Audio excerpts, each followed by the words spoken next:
терроризм, экстремизм, сепаратизм, сиқыры мол, зардабы зор, апиын. Үш зұлымды ақтаған псевдо-уағызшылардың зымияндығы сатылы түрде жүзеге асуда. Стамбулдағы топ бейресми марказдарды жарнамалайды. Каирдан көсемдер қоштап, асыра бөсіп тастайды. Қайырымдылыққа қайырылған болып, аңғал халыққа құм ортасынан көр қазып тастайды. Шайх Самарқанди Юсуф Давран олда мына Түркия жерінде отырып, өзбек тілді аудиторияларға уағыз жасап жатқан жағдайы бар. Баста намаз, ораза, зекет, қажылық деген дүниелерді айтып болғаннан кейін, жекелеген азаматтар мына ғалым екен, шейх екен, сауатты екен деп солардың ықпалына түскеннен кейін, яғни шариғаттың негізгі мақсаты бұл құлшылық емес, шариғаттың негізгі мақсаты мына кәпірлермен соғысу, тағуттардың түбіне жету деген сияқты бір жақты көзқарас қалыптастырғаннан кейін, қоғамда өз орнын таба алмай отырған жігіттер не істейді?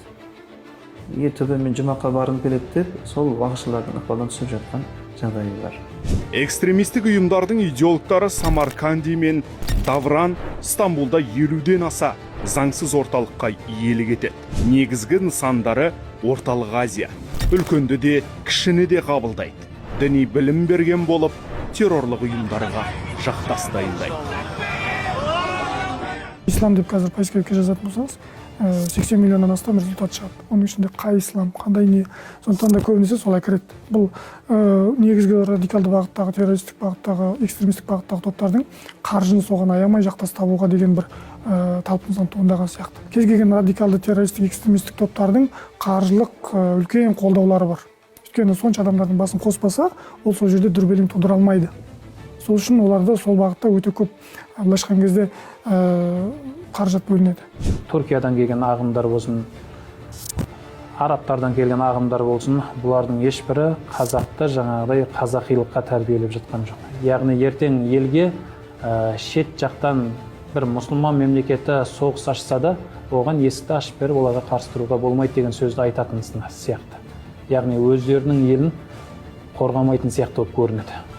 Яғни қанша бауырлармен сөйтіп сөйлесеміз, ата-бабамыз осындай деген сияқты сол дәстүрге байланысты сөздерді айта бастасаң, ата-бабаң адасқан деген сияқты ауыр сөздерді айтады да бізге.